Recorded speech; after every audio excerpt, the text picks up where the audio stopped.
আজকের এক্সপেরিমেন্টে দেখব খেজুর খাওয়ার পর যার ডায়াবেটিস আছে এবং যার ডায়াবেটিস নাই দুজনেরই কি একই পরিমাণে ব্লাড সুগার বাড়বে কিনা এবং লেটেস্ট স্টাডিজ কি বলছে খেজুরের ব্যাপারে।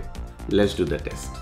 হাই এভরিওয়ান, আমার নাম রায়হান। আমি গত 10 বছর ধরে টাইপ 2 ডায়াবেটিসের পেশেন্ট এবং আমি বিভিন্ন খাবার খেয়ে আমার কন্টিনিউয়াস গ্লুকোজ মনিটর দিয়ে দেখি ওই খাবারে কতটুকু ব্লাড সুগার বাড়ে।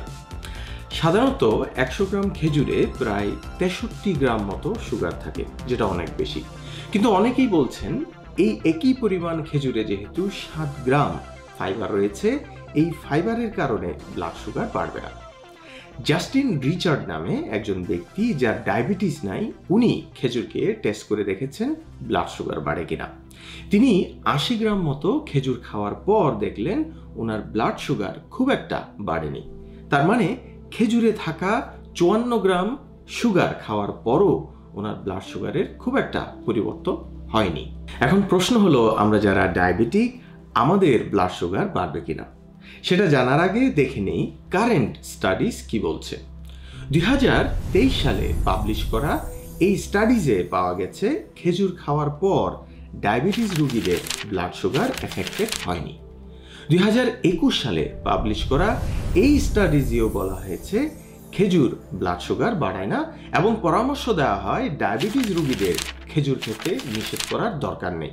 শুধু তাই না, এই বছর 2024 সালে পাবলিশ করা এই স্টাডিজে টাইপ 2 ডায়াবেটিস রোগীদের খেজুর খেতে বলা হয়েছে ব্লাড সুগার এবং কোলেস্টেরলকে কন্ট্রোলে রাখার জন্য। তার মানে এখন পর্যন্ত দেখা যাচ্ছে আপনার ডায়াবেটিস থাকুক বা না থাকুক, দুজনের ক্ষেত্রেই খেজুর খাওয়া নিরাপদ।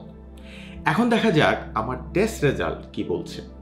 আমি 100 গ্রাম খেজুর খাওয়ার পর 7.5 millimole per litre sugar spike হয়েছে, যা এক্সট্রিমলি হাই।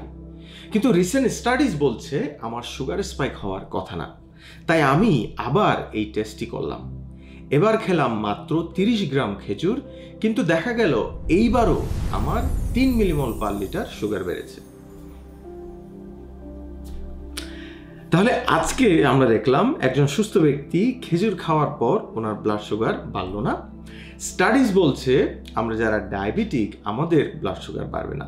কিন্তু আমি যখন টেস্ট করলাম তাও আবার দুইবারই ব্লাড সুগার বেড়েছে। আমি জানি না এটার কি কনক্লুশন দিতে পারি, তবে এই স্টাডিজ এবং আমাদের টেস্ট রেজাল্ট এটাই বলছে আমরা সবাই এক না, এক একজনের বডির রিয়াকশন এক এক রকম। সুতরাং আপনার শরীর কোন খাবারে কেমন রিয়েক্ট করছে আপনাকে সেটা জানতে হবে। আশা করি আমার এই এক্সপেরিমেন্টগুলো আপনাদের উপকারে আসবে। কোনো প্রশ্ন থাকলে অবশ্যই কমেন্ট করে জানান। আজকে তাহলে এতটুকুই। আশা নয় বিশ্বাস, আবার দেখা হবে আগামী পর্বে। ভালো থাকবেন, সুস্থ থাকবেন।